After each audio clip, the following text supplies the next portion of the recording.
India TV Rajasthan में आप सभी का स्वागत। मैं आपके साथ अर्चना कौशल। आप देख रहे हैं सुबह की बड़ी खबरें। शुरुआत करेंगे जोधपुर से बड़ी खबर के साथ, जहां साध्वी प्रेम बाईसा मौत मामले में मुकदमा दर्ज किया गया।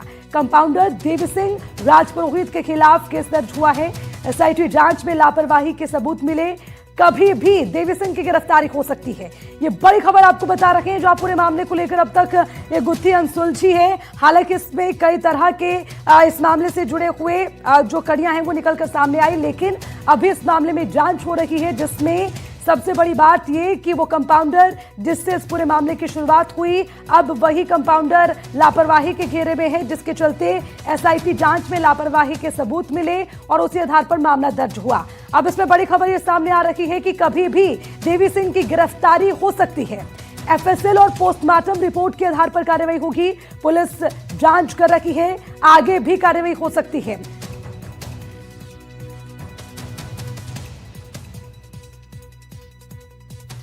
तो पुलिस पूरे मामले को लेकर जांच कर रही है। ये बड़ी जानकारी आपको दे दें। हालांकि ये इस मामले का सबसे बड़ा अपडेट, जहां पर इस मामले की पूछताछ कंपाउंडर से हुई, क्योंकि इंजेक्शन लगाने से ही तबीयत बिगड़ने की बात सामने आई थी और उसके बाद इसको लेकर कई तरह की बातें इसमें जोड़ी गई, चाहे वो पोस्ट का मामला हो, वायरल वीडियो का मामला हो, और उसके बाद कंपाउंडर की ओर से दिए गए स्टेटमेंट हो, और उसके बाद सबसे जो महत्वपूर्ण चीज थी वो थी एफएसएल की रिपोर्ट, क्योंकि एफएसएल की रिपोर्ट में भी ये सामने आया था कि इसमें कुछ भी इस तरह का संदिग्ध नहीं है या जहर खाने की पुष्टि नहीं है। लेकिन अब कंपाउंडर को लेकर लापरवाही की बात सामने आ रही है, जिसके चलते आगे कार्रवाई की जा रही है। ज्यादा जानकारी के लिए हमारे संवाददाता अरुण हर्ष हमारे साथ हैं, उनसे अपडेट लेंगे। अरुण, इस मामले में सबसे बड़ा अपडेट, कंपाउंडर के खिलाफ केस और कभी भी गिरफ्तारी हो सकती है। अब जरा विस्तार से बताइए किन किन पहलुओं के आधार पर केस दर्ज हुआ है और आगे क्या कार्रवाई इसमें होगी।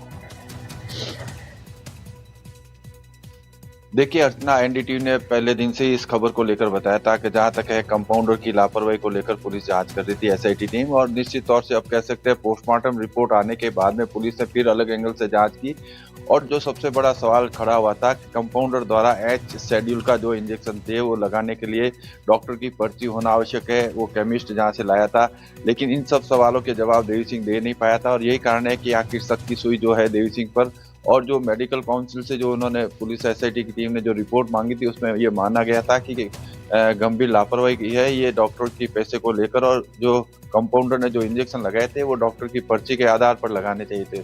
तो अब एसआईटी ने जो है कल जो है उसकी पूरी जांच कंप्लीट कर ली और इस पूरे मामले में कह सकते हैं कंपाउंडर देवी सिंह को दोषी माना है और अब उसके खिलाफ मुकदमा बोरानाडा थाने में दर्ज किया जा चुका है। हालांकि गैर इरादन हत्या में दर्ज किया गया है ताकि जो है इसमें ज्यादा से ज्यादा 2 साल की सजा है। तो निश्चित रूप से कह सकते हैं देवी सिंह को आज बुलाया जाएगा और देवी सिंह को बुलाने के बाद में उनका जो है जमानत मुचलका भरवाया जाएगा। तो कह सकते हैं एसआईटी ने अपनी तरफ से जांच कंप्लीट कर ली है और इसमें प्राइमा फेसी है जो कंपाउंडर को दोषी माना है जो इंजेक्शन लगाने की बात को विस्तार से समझाइए, क्योंकि ये बहुत गंभीर विषय यहाँ पर हो जाता है कि वही कंपाउंडर जो सबसे पहले खुद गया था शिकायत के लिए और उसके बाद इस मामले में कई स्टेटमेंट्स कंपाउंडर की ओर से दिए गए, लेकिन अब उसी कंपाउंडर पर जाकर ये पूरा मामला टिक गया, यानी कि केस दर्ज कर लिया गया, कभी भी गिरफ्तारी हो सकती है। लेकिन अरुण, क्या क्या लापरवाहियां हैं, किसको लेकर जिक्र हो रहा है कि अगर वो लापरवाही नहीं बरती जाती तो शायद प्रेम बाईसा की जान बच जाती?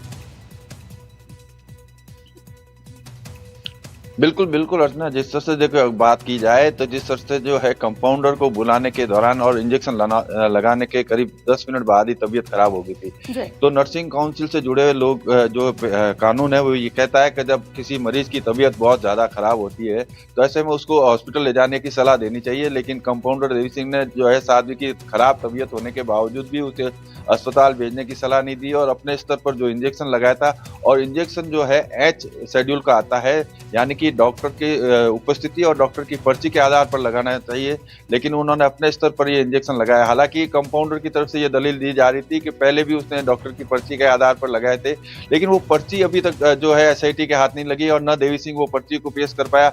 हालांकि देवी सिंह का ये कहना था कि उसके साध्वी के पिता के पास वो पर्ची थी, लेकिन अभी वो जो सवाल है जो बार बार जो देवी सिंह के बयान में विरोधाभास है कि कंपाउंडर संदेह के घेरे में है, क्योंकि पहले पर्ची का हवाला और इसके अलावा जितने भी स्टेटमेंट्स कंपाउंडर की ओर से दिए गए उसमें कहीं ना कहीं कोई साफ और सीधा स्टेटमेंट नजर नहीं आया।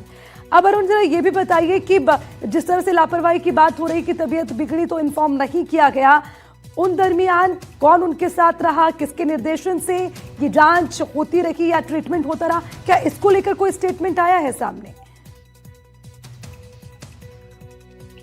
देखिए, अगर बात की जाए तो जो कंपाउंडर देवी सिंह का ये कहना है कि पूर्व में भी वो इंजेक्शन लगाता आया है और जिस तरह से पूर्व में डॉक्टर की पर्ची के आधार पर लगाया था, लेकिन जो बार बार बयान बदलने की बात को लेकर ही सबसे बड़ा सवाल जो है देवी सिंह पर खड़ा हुआ था। अगर बात की जाए साध्वी की तबीयत खराब होने के दौरान उनका जो सेवादार था सुरेश, वो था, विरमनाथ उनके पिता थे, उन पिता ने भी ये बताया था कि उन्हें काढ़ा भी दिया था। हालांकि साध्वी की तबीयत सुबह 12 बजे के करीब खराब हो रही थी, तो 12 बजे से लेकर 5 बजे तक जो है कंपाउंडर का इंतजार किया गया। ऐसे में विरमनाथ को भी ये जरूर था कि उसको जो अस्पताल ले जाने के लिए या किसी बड़े डॉक्टर को दिखाने का प्रयास करते, लेकिन पुलिस ने उस एंगल की और जांच नहीं की है। पुलिस ने ये माना है कि जब कंपाउंडर को फोन किया गया था और वो जब उसने मना किया, शाम को पहुंचा, तो उस समय जब ज्यादा तबीयत खराब थी तो कंपाउंडर की ये मॉरल ड्यूटी बनती थी कि वो उसे अस्पताल ले जाने की सलाह देता। बिल्कुल अरुण, ये सवाल महत्वपूर्ण है और इसीलिए अरुण, क्या जब इस बात का जिक्र हो रहा है, जैसे कि आपने कहा कि वो पहले भी इंजेक्शन लगाते रखे, मसला इस बात का नहीं है कि इंजेक्शन पहले भी लगाते रहे और अब भी लगाते रखे, सवाल ये है कि जब तबीयत बिगड़ी तो उसको लेकर क्या फर्स्ट इंफॉर्मेशन किसी को दी गई या फिर इसके पीछे उनकी कोई और मंशा रही कि जब तबीयत भी बिगड़ रही है तो ढिलाई बरती जा रही थी? क्या इसको भी किसी एंगल से जोड़ सकते हैं अरुण? देखिए, अगर बात की जाए, अब ये पुलिस जांच का विषय है। कभी भी, हालांकि पुलिस ने भले ही केस दर्ज कर लिया है, लेकिन पुलिस ने ये भी कहा है कि हम लोग अभी भी जांच जारी रखेंगे। प्राइमा फेसी उन्होंने ये माना है कि कंपाउंडर की लापरवाही थी। अगर जिस तरह से तबीयत खराब हुई थी साध्वी की, उसके बाद भी उसको अस्पताल नहीं ले जाना, ये गंभीर त्रुटि जो है कंपाउंडर के द्वारा की गई थी। और साथ ही साथ जो इंजेक्शन लगाए गए थे एज शेड्यूल के, उस इंजेक्शन को भी डॉक्टर की पर्ची के आधार पर लगाना चाहिए, लेकिन वो पर्ची अभी तक पुलिस को नहीं मिली। इसीलिए जो है कंपाउंडर संदेह के घेरे में आया और निश्चित रूप से अब कह सकते हैं आज कंपाउंडर को बुलाया जाएगा और बुलाने के साथ ही जो है उनसे जमानत मुचलका भरवाया जाएगा। पुरानाडा थाने में इसका मामला दर्ज किया जा चुका है कल देर रात को, और अब आगे की कार्रवाई जो है पुलिस करेगी। अर्चना, ठीक है अरुण, आप इस खबर पर नजर बनाए रखिएगा, लगातार अपडेट आपसे लेंगे। शुक्रिया तमाम जानकारी के लिए। बढ़ेंगे आगे, इस वक्त की बड़ी खबर जयपुर से। जल जीवन मिशन में घोटाले पर बड़ा एक्शन देखने को मिला है। देखिए, बड़ी जानकारी आपको दे दें जिसमें घोटाले को लेकर बड़ा एक्शन लिया गया है और ये घोटाला जल जीवन मिशन को लेकर मामले में एसीबी की एसआईटी टीम लगातार इस पर कार्रवाई कर रही है। जयपुर, बाड़मेर, दिल्ली में छापेमारी का दौर जारी है। सीकर, बिहार, झारखंड में भी छापेमारी की जा रही है। जालौर सहित 15 ऐसी जगह हैं जहां पर अभी छापेमारी का दौर चल रहा है। आपको ये बताते चले कि इस पूरे मामले में सख्ती से एक्शन हो रहा है। जालौर सहित 15 जगहों पर छापेमारी। रिटायर्ड आईएएस सुबोध अग्रवाल के संभावित ठिकानों पर भी छापेमारी। करीब 15 आरोपियों के ठिकानों पर एसीबी की छापेमारी लगातार जारी है। और अब इसी पर ज्यादा अपडेट लेंगे, हमारे संवाददाता फोन लाइन पर दीपक चावला हमारे साथ जुड़ गए हैं। दीपक सर, इस खबर को लेकर अपडेट दीजिए, कहां कहां पर, किन किन आधार पर छापेमारी हो रही है और अभी कौन कौन से ठिकाने हैं जहां पर और संभावनाएं हैं कि ये छापेमारी का सिलसिला चलेगा? और बिल्कुल देखिए, एंटी करप्शन ब्यूरो के डीआईजी रामेश्वर सिंह ने ये नेतृत्व दिया था देर रात टीमों को कि एक साथ एक समय पर दबिश मारनी है, जिसके बाद दिल्ली में, जयपुर में, बाड़मेर में, सीकर, बिहार, झारखंड में एसीबी की टीमें रवाना हुई और लगातार एक साथ दबिश मारी है और एक भी व्यक्ति को वहां से भागने का मौका नहीं दिया गया है। इस पूरे मामले में केडी गुप्ता, निरिल कुमार, सुनील शर्मा, डीके, महेंद्र, विशाल, दिनेश गोयल, इन सभी को, अब अरुण, इन सभी को डिटेन किया है और इनको जयपुर में एसीबी मुख्यालय इनको लेकर आए हैं और यहाँ पर इनकी पूछताछ की जा रही है। जो रिटायर आईएएस सुबोध अग्रवाल, इसके भी संभावित ठिकानों पर एसीबी की टीम ने दबिश मारी है। दरअसल ये पूरा प्रकरण इससे पहले जब कांग्रेस की सरकार थी तो जेजेएम जल जीवन मिशन घोटाला हुआ था। करीब 900 करोड़ रुपए का जो केंद्र से जो पैसा आना था उसको गलत तरीके से अपनी फर्जी फर्म जो है वो बनाकर और उसको उसमें पैसे इन्होंने खाए थे। इसमें तत्कालीन जो जल जीवन के जो मंत्री थे महेश जोशी, राजस्थान सरकार में, उनके खिलाफ भी एफआईआर दर्ज हुई थी। फिर ईडी ने जांच की थी, फिर ईडी ने महेश जोशी को गिरफ्तार किया था। अभी फिलहाल उनको बेल है। तो उनसे जुड़े पदम जैन जो ठेकेदार है, उनसे जुड़े ये ठेकेदार है।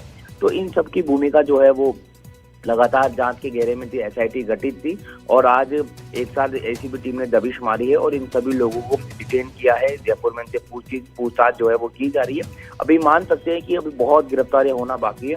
तो कुल मिला के कहा जाए कि आज एसीबी ने 15 ठिकानों पर दबिश मारी है, जिसमें दिल्ली, झारखंड, राजस्थान कई ठिकाने हैं। बहरहाल इन सभी से यहाँ पर पूछताछ की जा रही है।